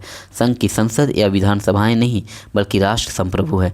ठीक है, तो उद्देशिका संविधान की आत्मा है, इसलिए यह मूल अधिकार निर्धारित कर सकती है। कथन 1, 2, 3 इसमें सही हो जाएंगे। अच्छा, नेक्स्ट कर रहा है क्वेश्चन 93 की भारतीय संविधान की आधारभूत संरचना के संबंध में सिद्धांत का क्या था। भारतीय संविधान की आधारभूत जो बेसिक इंफ्रास्ट्रक्चर, अच्छा आधारभूत संरचना बेसिक जो इंफ्रास्ट्रक्चर है, इसकी जो परिकल्पना की गई थी वह 1973 के केशवानंद भारती के केस में की गई थी। जब इसमें बोला गया था कि अगर ये जो प्रस्तावना संविधान का भाग है इसमें संशोधन किए जा सकते हैं बशर्ते कि इनके ये संविधान के मूल ढांचा में कोई परिवर्तन न हो। ठीक है, तो यही कह रहा है कि आधारभूत संरचना के सिद्धांत का तात्पर्य क्या है। तो यहाँ देखिए कि संविधान के कुछ लक्षण ऐसे अनिवार्य हैं उनका निराकरण नहीं किया जा सकता। और बी क्या कहता है कि मूल अधिकारों को न कम किया जा सकता है और नहीं उसे छीना जा सकता है। नेक्स्ट करके संविधान का संशोधन केवल आर्टिकल 368 में विविध प्रक्रिया से ही किया जा सकता है, ये तो गलत है। संविधान की उद्देशिका का संशोधन नहीं किया जा सकता, ये भी गलत है। किया जा भी मैंने बताया केशवानंद भारती केस 1973 में कहा गया कि संविधान की उद्देशिका में संशोधन किया जा सकता है बशर्ते कि वे मूल ढांचा में उसका कोई परिवर्तन न हो। ठीक है, तो ये गलत हो गया, ये गलत हो गया। और यहाँ देखिए संविधान के कुछ लक्षण ऐसे अनिवार्य हैं उनका निराकरण नहीं किया जा सकता, हाँ ये सही है। और ये भी गलत हो गया हम लोग का, तो ऑप्शन ए हो जाएंगे यहाँ पर सही। अब देखिए ये क्या कहता है कि आधारभूत संरचना शब्द का प्रयोग सर्वोच्च न्यायालय ने केशवानंद भारती बनाम केरल राज्य के मामले में किया था। सर्वोच्च न्यायालय ने इसमें कहा था कि यद्यपि अनुच्छेद 368 के अधीन संसद को संशोधन की शक्ति विस्तृत है किंतु असीमित नहीं है। संसद के पास संशोधन करने की शक्ति है लेकिन क्या असीमित, ये असीमित नहीं है। संविधान के कुछ ऐसे अनिवार्य लक्षण हैं जिन्हें निराकृत कर वह आधारभूत ढांचे को नष्ट नहीं कर सकती। मतलब संविधान के कुछ ऐसे अनिवार्य लक्षण हैं जिन्हें निराकृत करके वह आधारभूत ढांचे को नष्ट नहीं कर सकती। ठीक है, और यहाँ से क्वेश्चन बीपीएससी मेंस में भी पूछे गए हैं कि संविधान के मूल ढांचा क्या है। जो केशवानंद भारती के केस में जो वर्ड परिलक्षित हुए थे मूल ढांचा में परिवर्तन, तो मूल ढांचा किसे माना जाए? तो मूल ढांचा जो है सर्वोच्च न्यायालय के विभिन्न निर्णयों में अलग अलग फैक्टर्स को देखते हुए मूल ढांचा को क्या किया गया, यहाँ पर लाया गया है। तो कई ऐसे मूल ढांचा है, मैं उसका भी जिक्र करूँगा, जो कभी भी उस पर संशोधन नहीं किए जा सकते। मतलब अगर प्रस्तावना में संशोधन किए जा रहे हैं तो वो जो टर्म है वो उनमें कोई परिवर्तन नहीं होने चाहिए, यानी मूल ढांचा में कोई परिवर्तन नहीं होना चाहिए। ठीक है, नेक्स्ट है 94 कि निम्नलिखित कथनों पर विचार कीजिए कि भारत का संविधान अपने मूल ढांचे को संघवाद, पंथनिरपेक्षता, मूल अधिकारों और लोकतंत्र के रूप में परिभाषित करता है। क्या ये सही है? भारत का संविधान अपने मूल ढांचे को संघवाद, पंथनिरपेक्षता और मूल अधिकारों तथा लोकतंत्र के रूप में परिभाषित करता है। ये नहीं, ये मूल ढांचे को नहीं परिभाषित करता है। नेक्स्ट है कि भारत का संविधान नागरिकों की स्वतंत्रता तथा उन आदर्शों जिन पर संविधान आधारित है की सुरक्षा हेतु न्यायिक पुनर्विलोकन की व्यवस्था करता है। ये सही, न्यायिक पुनर्विलोकन, एक सेकेंड, ये क्या कहता है कि भारत का संविधान जो है वह नागरिकों की स्वतंत्रता तथा उन आदर्शों जिन पर संविधान आधारित है की सुरक्षा हेतु न्यायिक पुनर्विलोकन की व्यवस्था करता है। ये भी गलत है, दोनों के दोनों कथन यहाँ पर क्या हो जाएंगे? गलत हो जाएंगे। ठीक है, तो ऑप्शन क्या हो जाएगा यहाँ पर? डी। ठीक है, ये आईएएस में इस तरह के जो क्वेश्चन पूछे गए हैं, आप इस तरह का होप रखिए कि क्वेश्चन जो है डायरेक्ट ये उठाकर आपको डाल दिया जाएगा बीपीएससी के एग्ज़ाम में, क्योंकि उसका पैटर्न ही अब यूपीएससी की ओर ट्रेंड कर रहा है। आप लोग तो ये आप इम्पोर्टेंट मार्क कर लीजिएगा।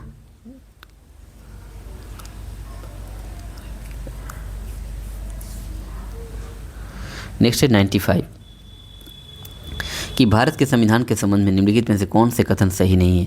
पहला क्या कहता है कि समाजवादी और पंथनिरपेक्ष शब्द प्रारंभ में संविधान के अंश नहीं थे। कह रहा है क्या समाजवादी और पंथनिरपेक्ष शब्द संविधान प्रारंभ में संविधान के अंश नहीं थे। और सेकंड क्या कह रहा है कि उद्देशिका में भारत के संविधान के उद्देश्यों का उल्लेख है। दो हुआ। अच्छा, यहाँ देखिए आप, उद्देशिका न्याय में परिवर्तनीय है, उद्देशिका न्याय में परिवर्तनीय है। और डी क्या कहता है कि गणराज्य का संबंध जनता से है जो संविधान के अधीन सभी प्राधिकार का स्रोत है। देखिए यहाँ पर आपको कह रहा था कि कौन सा कथन सही नहीं है, तो ये पहले ही हम लोग को छाड़, यहाँ पर ऑप्शन सी गलत हो गया कि उद्देशिका न्यायालय में परिवर्तनीय है। उद्देशिका न्यायालय में परिवर्तनीय नहीं है, क्योंकि उद्देशिका संविधान का एक संपूर्ण हिस्सा माना जाता है। अभी केशवानंद भारती के केस में मैंने बताया कि केशवानंद भारती का जो केस आया था उसमें बोला गया कि उद्देशिका संविधान का ही हिस्सा है। उद्देशिका संविधान, लिखा हुआ है कि उद्देशिका न्यायालय में परिवर्तनीय नहीं है, उद्देशिका संविधान का एक महत्वपूर्ण हिस्सा है जो संविधान के निर्वचन में सहायता करता है। उद्देशिका की प्रकृति गैर न्यायिक है। उद्देशिका की प्रकृति क्या है? गैर न्यायिक है। ठीक है, तो ऑप्शन यहाँ पर सी हो जाएंगे, यहाँ पर गलत। नेक्स्ट है हम लोग का कि निम्नलिखित कथनों पर विचार कीजिए कि भारत एक लोकतांत्रिक देश है। सही है, भारत का अपना एक संविधान है, ये भी सही है। तो क्या एक संविधान होने के कारण ये लोकतांत्रिक देश है? आप खुद से गेस कीजिए, क्या संविधान होने के कारण लोकतांत्रिक देश है? नहीं, कथन तो दोनों सही हैं, कथन दोनों के दोनों सही हैं, लेकिन ये कहना जाना कि दो एक ही सही व्याख्या करता है तो ये गलत हो जाएगा। तो ऑप्शन क्या हो जाएंगे? बी हो जाएंगे यहाँ पर। देखिए, भारत एक लोकतांत्रिक देश है क्योंकि यहाँ जनता द्वारा सरकार एक निश्चित कार्यकाल के लिए क्या होती है? निर्वाचित होती है, अतः कथन ए सही है। लेकिन भारत का अपना लिखित संविधान है, अतः कारण भी सही है, किंतु आर कथन ए की व्याख्या सही नहीं है। निम्नलिखित कथनों पर विचार कीजिए। भारत एक लोकतांत्रिक राज्य व्यवस्था है। सही है। भारत एक संप्रभुता संपन्न राज्य है। सही है। भारत में लोकतांत्रिक समाज है। भारत एक कल्याणकारी राज्य है। तो यहाँ देखे जाएँ तो चारों के चारों क्या हो जाएंगे? सही हो जाएंगे। ठीक, एक चलते हैं क्वेश्चन नंबर 98 की ओर कि निम्नलिखित में से कौन सी भारतीय संविधान की विशेषता नहीं है। तो भारतीय संविधान की कौन सी विशेषता नहीं है उस पर देखते हैं हम लोग कि भारत का जो भारतीय संविधान जो है, और यहाँ से भी बीपीएससी मेंस में क्वेश्चन पूछे जाते हैं कि भारतीय संविधान की विशेषताएं क्या है, उनका आपको विशेषताएं लिखने के लिए आती हैं। तो भारतीय संविधान की विशेषताएं में संसदात्मक सरकार है, अध्यक्षात्मक सरकार नहीं है, और स्वतंत्र न्यायपालिका है, और संघात्मक सरकार है। मतलब ये बी क्या है? गलत है, अध्यक्षात्मक सरकार नहीं है। ठीक है, अब इसको पढ़िए ध्यान से कि अध्यक्षीय शासन प्रणाली भारतीय संविधान की विशेषता नहीं रही है। भारतीय संविधान भारत में एक संसदीय प्रशासन की प्रणाली की अनुशंसा करता है। आर्टिकल 53(1) के अनुसार संघ की कार्यपालिका शक्ति राष्ट्रपति में निहित होगी और वह इसका प्रयोग स्वयं या अपने अधीनस्थों के द्वारा क्या करेगा। संघ की कार्यपालिका शक्ति जो है वो किस में निहित है। संघ की कार्यपालिका शक्ति राष्ट्रपति में निहित है। ये 53(1) आर्टिकल के तहत कहा गया है और वह इसका प्रयोग स्वयं और अपने अधीनस्थों के द्वारा करेगा। आर्टिकल 74 के तहत राष्ट्रपति को सहायता और सलाह देने के लिए मंत्रिपरिषद होगी जिसका प्रधान प्रधानमंत्री होगा। राष्ट्रपति अपने कृतियों का प्रयोग करने में इसकी सलाह के अनुसार क्या करेंगे, कार्य करेंगे। अतः स्पष्ट है कि संसदीय व्यवस्था के तहत राष्ट्रपति नाम मात्र का कार्यपालिका प्रमुख होता है जो संयुक्त राज्य अमेरिका में क्या है, अध्यक्षात्मक सरकार है। ठीक, तो याद रखिएगा कि भारतीय संविधान जो है वो संस्थात्मक सरकार है। नेक्स्ट है हम लोग का कि भारत का संविधान सबसे अधिक लंबा हो गया है। ये सही है और मौलिक अधिकारों का अध्याय अमेरिकन संविधान के मॉडल से लिया गया है। तो यहाँ देखिएगा कि आपका ए और आर दोनों सही हैं लेकिन आर ए की सही व्याख्या नहीं करते हैं। ठीक है, नेक्स्ट क्वेश्चन नंबर 100 देखिए कि निम्नलिखित में कौन सी भारत के संविधान की विशेषता नहीं है। ये देखिए, अब आप इसको क्या करेंगे, नोट डाउन करेंगे क्योंकि ये आपको मेंस में आपको काम आएंगे कि भारतीय संविधान की प्रमुख विशेषताएं क्या क्या है। पहले इसको पढ़ लेते हैं कि भारत का संविधान सबसे बड़ा लिखित संविधान है। ये विभिन्न स्रोतों से इसको क्या किया गया है, ग्रहण किया गया है और नम्यता और अनम्यता का समन्वय है। सरकार का संसदीय स्वरूप, एकीकृत एवं स्वतंत्र न्यायपालिका, मौलिक अधिकार एवं नीति निर्देशक तत्व का वर्णन किया गया है और एक धर्मनिरपेक्ष राज्य के रूप में संविधान को देखा जाता है। तो ये देखिए इसमें कौन सा कथन सही, अब हम लोग पढ़ते हैं। एक मूल नियमों का एक सेट प्रदान करता है, सही है। ये सरकार की शक्ति को निर्दिष्ट करता है, ये भी सही है। ये देश की सर्वोच्च विधि है, ये भी सही है। लेकिन न्यायपालिका की सर्वोच्चता को निर्दिष्ट करता है, गलत। न्यायपालिका की सर्वोच्चता को निर्दिष्ट नहीं करता है। न्यायपालिका सर्वोच्च हो ही नहीं सकती, यहाँ संविधान सर्वोच्च है हम लोग का। ठीक है, नेक्स्ट चलते हैं हम लोग क्वेश्चन नंबर 101 की ओर कि भारतीय संविधान के विषय में निम्नलिखित कथन में से किसका है ये, कि ये कथन देखिए, पढ़िए कि भारतीय संविधान अधिक कठोर और अधिक लचीले के मध्य एक अच्छा संतुलन स्थापित करता है। ये किसका कथन था, केसी वेयर का। ये आप नाम याद रखेंगे। भारतीय संविधान जो है अधिक कठोर और अधिक लचीले के मध्य एक अच्छा संतुलन स्थापित करता है। ये केसी वेयर के अनुसार ये कहा गया है कि भारतीय संविधान अधिक कठोर और अधिक लचीले के बीच अच्छा संतुलन स्थापित करता है। ठीक है, ये केसी वेयर आप नाम याद रखेंगे। नेक्स्ट कि निम्नलिखित में से किसने कहा था कि एक संविधान एक मशीन की तरह बेजान चीज़ है। एक संविधान एक मशीन की तरह बेजान चीज़ है, इसमें वे लोग जीवन फूंकते हैं जो इसका नियंत्रण करते हैं। भारत में सब कुछ ईमानदार लोगों की आवश्यकता है जिसके लिए राष्ट्रहित ही सर्वोपरि है। ये कहे थे आपको डॉक्टर राजेंद्र प्रसाद। इस तरह के स्टेटमेंट भी क्वेश्चन आजकल एग्जाम में देखने को मिल रहे हैं। तो डॉक्टर राजेंद्र प्रसाद ने क्या कहा था, ध्यान से देखिए। कहा था कि एक संविधान एक मशीन की तरह बेजान चीज़ है, इसमें वे लोग जीवन फूंकते हैं जो इसका नियंत्रण करते हैं। मतलब जो इसका नियंत्रण करते हैं वे लोग ही इसमें क्या कर सकते हैं, संविधान में अपने जीवन व्यतीत कर सकते हैं, क्योंकि एक मशीन की तरह एक बेजान चीज़ है। भारत में बस कुछ ईमानदार लोगों की आवश्यकता है जिसके लिए राष्ट्रहित ही क्या है, सर्वोपरि है। ठीक है, इन्होंने संविधान को एक मशीन की तरह एज्यूम किया है जो एक बेजान चीज़ है जिसमें वे लोग जीवन फूंकते हैं जो इसका नियंत्रण करना जानते हैं। अब क्या है, भारत एवं अमेरिका की राजनीतिक व्यवस्थाओं के बीच निम्नलिखित में से कौन सी विशेषताएं समान हैं भारत और अमेरिका के बीच।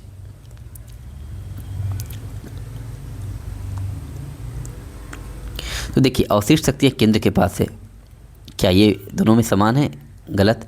अवशिष्ट शक्तियाँ राज्यों के पास है, ये गलत।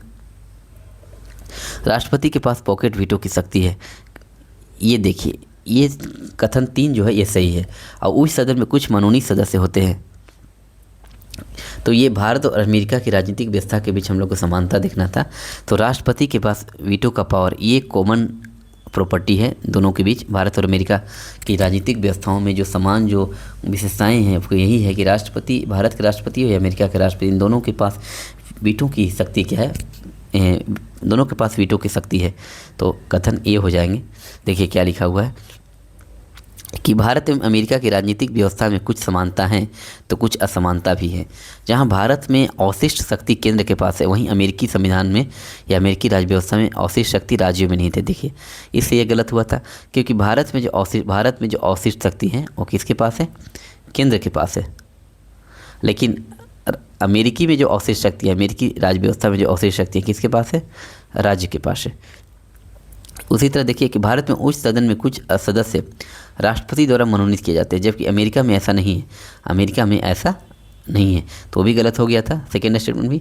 और थर्ड क्या कहता है कि इस असमानता के अलावा कुछ समानताएं भी हैं, और यही समानता यहाँ पर टिक आउट करना था आपको। तो ये समानता हम लोग पढ़ लेते हैं कि संघीय व्यवस्था ये दोनों में, भारत और अमेरिका में दोनों में समान है।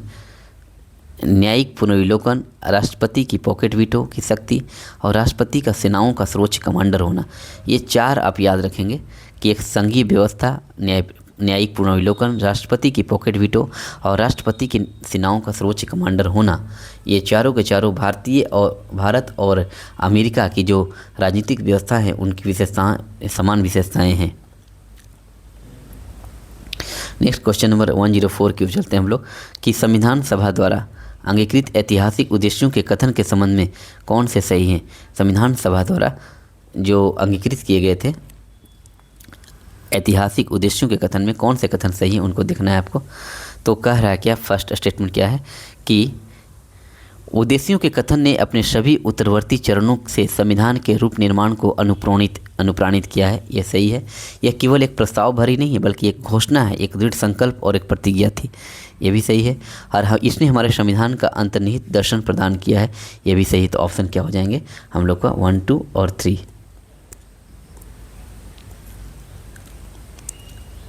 देखिए क्या लिखा हुआ है, इसको पढ़ लेते हैं हम लोग कि संविधान सभा द्वारा संविधान बनाने का कार्य शुरू करने से पहले जवाहरलाल नेहरू ने 13 दिसंबर 1946 को उद्देश्य प्रस्ताव रखा था, ठीक है, और सर्वसम्मति से 22 जनवरी 1947 को स्वीकार कर लिया गया। यह केवल एक प्रस्ताव भर नहीं था, बल्कि एक घोषणा, एक दृढ़ संकल्प और एक प्रतिज्ञा थी। इसमें यह कहा गया था कि भारत एक लोकतांत्रिक गणराज्य होगा जिसमें लोगों को समानता, स्वतंत्रता, न्याय का अधिकार होगा। इससे हमारे संविधान का दर्शन अंतर्निहित है। उद्देश्यों के कथन ने सभी उत्तरवर्ती चरणों में संविधान के रूप निर्माण को क्या किया? अनुप्राणित किया है, ठीक है। अच्छा, नेक्स्ट चलते हैं हम लोग कि भारत के संप्रभुता के संबंध में कौन से कथन सही है। तो संप्रभुता के संबंध में जो कथन है हम लोग को देखना है कि भारत राष्ट्रमंडल का सदस्य है, और सेकंड क्या कहते हैं, राष्ट्रमंडल की सदस्यता के कारण भारत की संप्रभुता कम हो जाती है। ये गलत है। भारत एक राष्ट्रमंडल का सदस्य रहा है, कॉमनवेल्थ का मेंबर रहा है, क्योंकि ये ब्रिटिश का उपनिवेश रहा है। राष्ट्रमंडल देश उन्हें बोला जाता है जो ब्रिटिश का औपनिवेशिक, अगर कोई देश ब्रिटिश का उपनिवेश रहा हो तो उसको राष्ट्रमंडल के सदस्य के रूप में मान्यता मिलता है। तो इसका आंसर क्या हो जाएगा? ए हो जाएगा कि भारत राष्ट्रमंडल का सदस्य है। क्या दो सही होगा? नहीं। कह रहा है कि राष्ट्रमंडल के सदस्यता के कारण भारत की संप्रभुता कम हो जाती है। नहीं, संप्रभुता कम नहीं होती है। अब क्यों नहीं होती, इसको ध्यान से पढ़िए कि संप्रभु शब्द का आशय होता है भारत न तो किसी के अन्य देश पर निर्भर है और न ही किसी अन्य देश की डोमिनियन है, ठीक है। इसके ऊपर और कोई शक्ति नहीं है। यह अपने आंतरिक और बाह्य मामलों को निस्तारण करने के लिए स्वतंत्र है। यद्यपि 1949 में भारत ने राष्ट्रमंडल की सदस्यता स्वीकार करते हुए ब्रिटेन को इसका प्रमुख माना, तथापि संविधान से अलग यह घोषणा भी तरह से भारतीय संप्रभुता को प्रभावित नहीं करती, ठीक है। नेक्स्ट है कि संविधान के बारे में कथनों पर क्या करना है, कौन सा कथन सही है उसको देखना है कि दिसंबर 1946 में के बीच संविधान जो है वो दिसंबर 1946 से दिसंबर 1949 के बीच तैयार किया गया। बिल्कुल सही है। अच्छा, संविधान के प्रारूपों पर संविधान के जो प्रारूप हुए थे उन पर जनसभाओं में चर्चा हुई थी? नहीं। विश्व में संविधान का एक संक्षिप्त प्रलेख है। गलत। सबसे बड़ा प्रलेख है ये। दिसंबर 1949 में प्रारूपण पूरा होने के तुरंत बाद यह पूरी तरह परिवर्तित हो गया। ये भी गलत है। तो देखिए यहाँ पर क्या होगा, ऑप्शन ए सिर्फ सही होगा कि भारत का संविधान सभा द्वारा निर्मित किया गया था। संविधान सभा की कार्यवाही 13 दिसंबर 1946 से शुरू हुई थी और 26 नवंबर 1949 तक चली थी, और संविधान के निर्माण में 2 साल 11 माह और 18 दिन का समय लगा था। ठीक, इसमें नेक्स्ट चलते हैं क्वेश्चन नंबर 107 की ओर कि संविधान सभा के किस सदस्य ने यह समाधान प्रस्तावित किया कि भारत का राष्ट्रीय ध्वज समान अनुपात में केसरी, सफ़ेद और गहरे रंग का क्षैतिज तिरंगा हो। यह किसने प्रस्तावित किया था कि भारत का जो राष्ट्रीय ध्वज हो वो केसरी, सफ़ेद और गहरे हरे रंग का एक क्षैतिज तिरंगा हो, जिसमें बीच में गहरे नीले रंग का एक चक्र हो। यह किसने प्रस्तावित किया था? तो ये हैं आपको जवाहरलाल नेहरू, आप याद रखेंगे। ये जवाहरलाल नेहरू ने ही ये प्रस्तावित किए थे। देखिए लिखा हुआ है कि जवाहरलाल नेहरू ने ही संविधान सभा में यह प्रस्ताव पेश किया था कि भारत का राष्ट्रीय ध्वज केसरिया, सफ़ेद और गहरे रंग का 3 बराबर चौड़ाई वाली पट्टियों वाला तिरंगा होगा, जिसके बीच में गहरे नीले रंग का एक चक्र होगा। ठीक है, नेक्स्ट चलते हैं क्वेश्चन नंबर 108 की ओर कि निम्नलिखित में से कौन सा एक देशी राज्य वर्ष 1946 में संविधान सभा के साथ सीधी बातचीत करना पसंद किया? बजाय नरेंद्र मंडल के माध्यम से। याद रखिए कि कौन सा एक देशी राज्य है जो 1946 में संविधान सभा के साथ सीधी बातचीत करना पसंद किया, न कि नरेंद्र मंडल के माध्यम से। ठीक है, तो ये है आपका बड़ौदा। याद रखिएगा कि बड़ौदा एक ऐसा देशी राज था जो 1946 में एक नरेंद्र मंडल जो था, जिस मंडल से आपको नरेंद्र मंडल के को माध्यम नहीं बनाकर वो संविधान सभा के साथ सीधी बातचीत करना वो पसंद किए। तो ये देखिए क्या लिखा है कि बड़ौदा ने 1946 में संविधान सभा से सीधी बातचीत कर अपने भारत में अपना विलय कर लिया। ठीक है, यह एक देशी रियासत था, जबकि कैबिनेट मिशन की घोषणा के अनुसार नरेंद्र मंडल ने राज्यों की एक वार्ता समिति रियासती प्रश्नों के संबंध में देश के राजनीतिक दलों में समझौते के लिए भोपाल के राजा की अध्यक्षता में गठित किया गया था। नरेंद्र मंडल ये गठित किया गया था। नरेंद्र मंडल ने राज्यों की एक वार्ता समिति रियासती प्रश्नों के संबंध में देश के राजनीतिक दलों में समझौतों के लिए भोपाल के राजा की अध्यक्षता में गठित किए गए थे।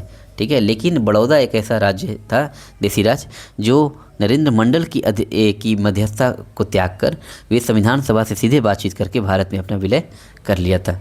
ठीक है, नेक्स्ट चलते हैं क्वेश्चन नंबर 109 की ओर। क्या कहता है कि इनमें से किसने संविधान सभा में यह कहा था कि 26 जनवरी 1950 को भारत अंतर्विरोधों के जीवन काल में प्रविष्ट हो रहा था? तो ये आपको कौन कहते हैं? Doctor BR Ambedkar. ये आप याद रखेंगे, ये भी CDS का क्वेश्चन है। कि फिर से देखिए इसमें क्या कह रहा है कि किसने संविधान सभा में यह कहा था कि 26 जनवरी 1950 को भारत अंतर्विरोधों के जीवन काल में प्रविष्ट हो रहा था? तो ये कौन कहते? तो ये आपको कहते हैं डॉक्टर BR अम्बेडकर। देखिए क्या लिखा हुआ है कि डॉक्टर BR अम्बेडकर ने संविधान सभा में यह कहा था कि 26 जनवरी 1950 को भारत अंतर्विरोधों के जीवन काल में प्रविष्ट हो रहा है। ठीक है, नेक्स्ट है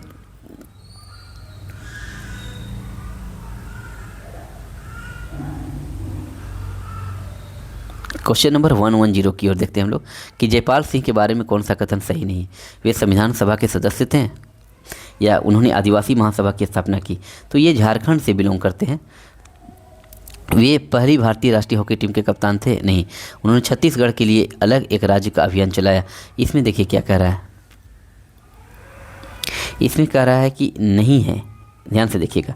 तो ये संविधान सभा के सदस्य थे, ये सही है। उन्होंने आदिवासी महासभा की स्थापना की, ये भी सही है। वे पहले भारतीय राष्ट्रीय हॉकी टीम के कप्तान से भी सही थे। उन्होंने छत्तीसगढ़ के लिए एक अलग राज्य का अभियान चलाया, गलत। हमने अभी बोला कि ये जो जयपाल थे वे झारखंड से बिलोंग करते हैं। तो जयपाल सिंह मुंडा, देखिए जयपाल सिंह मुंडा भारतीय आदिवासियों एवं झारखंड आंदोलन के एक शीर्ष नेता थे। वह एक अंतर्राष्ट्रीय हॉकी खिलाड़ी थे और 1928 में संपन्न ओलंपिक खेलों में भारतीय हॉकी टीम के एक कप्तान भी थे और उन्होंने बिहार से अलग झारखंड राज्य बनाने की मांग की थी। वह संविधान सभा के सदस्य थे। इन्होंने आदिवासियों के मुद्दे को संविधान सभा में रखा और 1938 में आदिवासी महासभा की भी स्थापना की थी। ठीक है, नेक्स्ट चलते हैं हम लोग कि निम्नलिखित में से कौन से दल का प्रतिनिधित्व भारत की संविधान निर्मात्री सभा में नहीं थी? तो ये देखिए हिंदू महासभा थे, शेड्यूल कास्ट फेडरेशन और कम्युनिस्ट पार्टी, सभी थे। बस लिबरल पार्टी जो है नहीं थी। आप लोग याद रखेंगे लिबरल पार्टी, ये जो थी लिबरल पार्टी का प्रतिनिधित्व भारत के संविधान निर्मात्री सभा में नहीं थे। अब पढ़िए यहाँ पर कि भारत का जो संविधान निर्मात्री सभा में लिबरल पार्टी का प्रतिनिधित्व नहीं था। हिंदू महासभा के श्यामा प्रसाद मुखर्जी बंगाल से थे, शेड्यूल कास्ट फेडरेशन के BR अम्बेडकर मुंबई से थे और कम्युनिस्ट पार्टी के सोमनाथ लाहिड़ी ये बंगाल से थे। ये संविधान सभा के सदस्य थे। कौन कौन? देखिए ध्यान से देखिए, हिंदू महासभा के श्यामा प्रसाद मुखर्जी ये कहाँ से थे? तो बंगाल से थे। शेड्यूल कास्ट फेडरेशन के BR अम्बेडकर ये कहाँ से थे? तो मुंबई से थे। और कम्युनिस्ट पार्टी के सोमनाथ लाहिड़ी ये कहाँ से थे? बंगाल से थे। ठीक है, बंगाल से और ये मुंबई से। नेक्स्ट चलते हैं हम लोग, निम्नलिखित में से कौन संविधान निर्मात्री सभा, निम्नलिखित में से कौन संविधान निर्मात्री सभा का सदस्य नहीं है। तो संविधान निर्मात्री सभा का सदस्य जो हैं ये आपको देखिए यहाँ पर मोहम्मद अली जिन्ना यहाँ पर हो जाएंगे, ये नहीं थे। ठीक है, देखिए लिखा हुआ है कि मोहम्मद अली जिन्ना संविधान निर्मात्री सभा के सदस्य नहीं थे। जबकि कौन कौन थे, जवाहरलाल नेहरू थे, अबुल कलाम आज़ाद थे और संयुक्त प्रांत अब्दुल कलाम आज़ाद और वल्लभ भाई पटेल भी थे जो संविधान सभा के सदस्य थे, लेकिन मोहम्मद अली जिन्ना जो थे वे नहीं थे। निम्नलिखित में से कौन संविधान सभा का एक गैर कांग्रेसी सदस्य था। जो गैर कांग्रेसी सदस्य था वे थे आपको, जो कांग्रेसी नहीं थे वे थे बी.आर. अम्बेडकर। ये क्वेश्चन भी इम्पोर्टेंट है कि गैर कांग्रेसी सदस्य बी.आर. अम्बेडकर, बाकी सभी जो थे कांग्रेसी सदस्य थे। तो ये कह रहा है कि डॉक्टर बी.आर. अम्बेडकर संविधान सभा में एक गैर कांग्रेसी सदस्य थे। Doctor B R. अम्बेडकर संविधान सभा के सदस्य के रूप में बम्बई से निर्वाचित हुए थे। इनके अतिरिक्त अगर देखा जाए तो Gopalaswami Ayyangar, doctor Sarvepalli Radhakrishnan, M R. Jayakar, S P. Mukherjee आदि भी संविधान सभा के गैर कांग्रेसी सदस्य थे।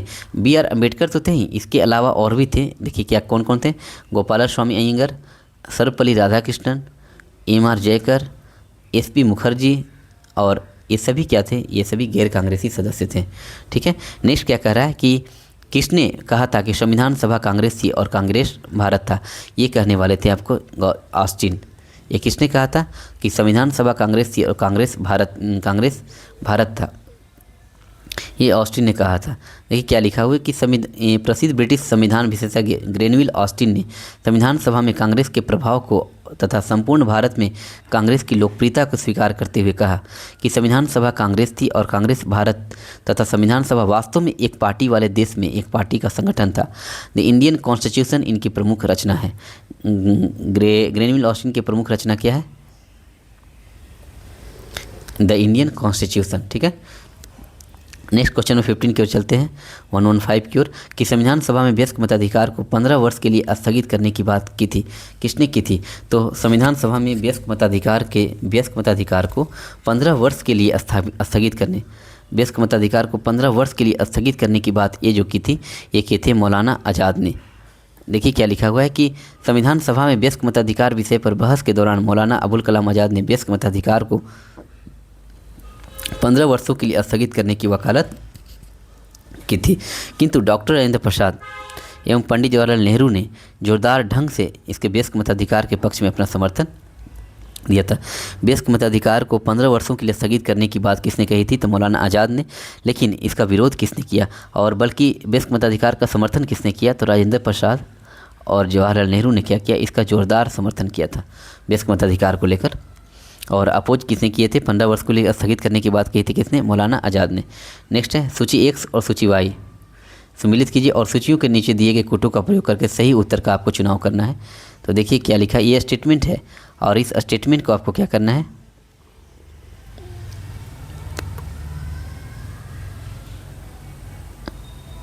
देखिए कह रहा है कि संविधान सभा के पहले उपाध्यक्ष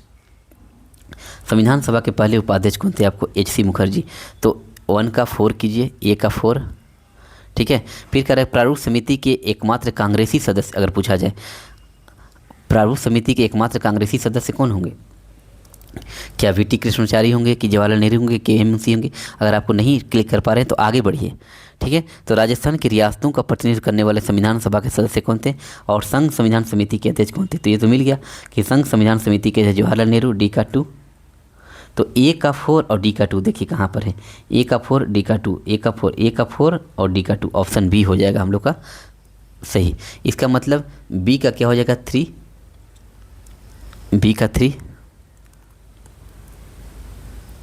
और सी का 1। यानी प्रारूप समिति के मूलतः एकमात्र कांग्रेसी सदस्य जो थे वे कौन थे, के.एम. मुंशी थे। ठीक है, अब यहाँ पर पढ़िए कि संविधान सभा के प्रथम उपाध्यक्ष एच.सी. मुखर्जी थे, ये सही है। अच्छा, प्रारूप समिति के एक कांग्रेसी सदस्य के.एम. मुंशी थे। प्रारूप समिति के एक कांग्रेसी सदस्य कौन थे, के.एम. मुंशी थे और प्रथम उपाध्यक्ष एच.सी. मुखर्जी। राजस्थान की जयपुर विरासत का प्रतिनिधित्व अप्रैल 1948 में किसने किए थे, वी.टी. कृष्णाचारी ने। और संघ संविधान समिति के अध्यक्ष कौन थे, जवाहरलाल नेहरू। नेक्स्ट चलते हैं हम लोग कि कह रहा है कि निम्नलिखित में से कौन सा कथन सत्य नहीं है। तो पहला कथन देखते हैं हम लोग क्या कह रहा है कि भारतीय संविधान का उद्देश्य प्रस्ताव जवाहरलाल नेहरू द्वारा रखा गया था, ये सही है। नेक्स्ट कह रहा है कि भारतीय संविधान का उद्देश्य प्रस्ताव डॉक्टर भीमराव अम्बेडकर द्वारा रखा गया था, गलत है। बी गलत हो गया हम लोग का, बी ही तो गलत हो गया ना, बस आगे पढ़ने की ज़रूरत ही नहीं है। तो देखिए, भारतीय संविधान का उद्देश्य प्रस्ताव डॉक्टर भीमराव अंबेडकर द्वारा नहीं रखा गया था, बल्कि उद्देश्य प्रस्ताव जवाहरलाल नेहरू द्वारा रखा गया था, जिसे स्वीकृति कब मिली थी? तो 22 जनवरी 1947 को मिली थी। AC मुखर्जी को उनका उपाध्यक्ष संविधान सभा का उपाध्यक्ष रूप से निर्वाचित किया गया तथा डॉक्टर सचिदानंद सिन्हा को संविधान सभा के अंतरिम अध्यक्ष के रूप में निर्वाचित किया गया। अच्छा, 1947 से पहले 26 जनवरी को कहा जाता था, क्या कहा जाता था? तो 26 जनवरी को पूर्ण स्वराज दिवस के रूप में इसको पूर्ण स्वराज दिवस कहा जाता था। जब 1947 से पहले 26 जनवरी को पूर्ण स्वराज दिवस कहा जाता था, 1947 से पहले 26 जनवरी को पूर्ण स्वराज दिवस कहा जाता था। दिसंबर 1929 को लाहौर अधिवेशन में जवाहरलाल नेहरू के नेतृत्व में कांग्रेस ने पूर्ण स्वराज दिवस मनाने का संकल्प पारित किया और 26 जनवरी 1930 को कांग्रेस ने पूर्ण स्वराज दिवस के रूप में मनाया भी। इस तारीख का महत्व बनाए रखने के लिए 26 जनवरी 1950 को भारतीय संविधान को अपनाया गया और इस दिन को ही गणतंत्र दिवस घोषित किया गया। नेक्स्ट देखिए क्या कह रहा है कि ये कथन है, इतना बड़ा कथन देख डरिएगा मत। देखिए, संविधान का प्रारूप जैसा विरचित किया गया, संविधान का प्रारूप जैसा विरचित किया गया है वह केवल देश के शासन के लिए तंत्र उपलब्ध कराता है, ठीक है। यह सत्ता में किसी विशेष दल को स्थापित करने की प्रयुक्ति नहीं है, जैसा कि कुछ देशों में किया गया है। सत्ता में कौन होना चाहिए इसे जनता के विनिश्चितार्थ छोड़ दिया गया है, जैसा कि होना ही चाहिए। यदि इस तंत्र को लोकतंत्र के परीक्षण पर खरा उतरना है तब। तो ये किसने कहे थे? तो संविधान निर्माती सभा के विचार विमर्श के उद्धृत उपयुक्त परिच्छेद का श्रेय किसे है? तो ये कथन कहने वाले कौन थे? ये कहते भीमराव अंबेडकर। ये कथन किसका था? ये कथन था भीमराव अंबेडकर जी का, ठीक है। मैं एक बार फिर कथन को पढ़ देता हूँ। क्या कह रहा है कि संविधान का प्रारूप जैसा विरचित किया गया है वह केवल देश के शासन के लिए तंत्र उपलब्ध कराता है। यह सत्ता में किसी विशेष दल को स्थापित करने की प्रयुक्ति नहीं है, जैसा कि कुछ देशों में किया गया है। सत्ता में कौन होना चाहिए इसे जनता के विनिश्चितार्थ छोड़ दिया गया है, जैसा कि होना ही चाहिए। यदि इस तंत्र की लोकतंत्र के परीक्षण पर खरा उतरना है तब। तो ये भी भीमराव अंबेडकर जी का कहना है, ठीक है। नेक्स्ट चलते हैं क्वेश्चन नंबर 120 की ओर कि निम्नलिखित में से कौन से भारत के संविधान का केंद्रीय सिद्धांत नहीं है? तो भारत के संविधान का केंद्रीय सिद्धांत इसमें कौन नहीं है? तो पहले देखिए कि यह धर्म के आधार पर विभेद का प्रतिषेध करता है, यह सही है। यह कतिपय धर्मों को शासकीय प्रतिष्ठा देता है, ये गलत। ये धर्म को प्रतिष्ठा नहीं देता है। यह किसी भी धर्म को मानने की स्वतंत्रता देता है, ये सही है। और यह धार्मिक समुदायों के भीतर सभी नागरिकों की समानता सुनिश्चित करता है, ये भी सही है। तो ऑप्शन क्या हो जाएंगे यहाँ पर? बी, यानी 2 गलत हो जाएंगे सिर्फ, ठीक है। नेक्स्ट देखिए कि ग्रेनविल ऑस्टिन के अनुसार निम्नलिखित में से कौन से संविधान निर्माण में भारत के अत्यंत महत्वपूर्ण योगदान था? ग्रेनविल ऑस्टिन के अनुसार इसमें कौन सा जो है जो संविधान निर्माण में भारत के अत्यंत महत्वपूर्ण योगदान था? तो ये हो गया ग्रेनविल ऑस्टिन के अनुसार सर्वसम्मति और समायोजन।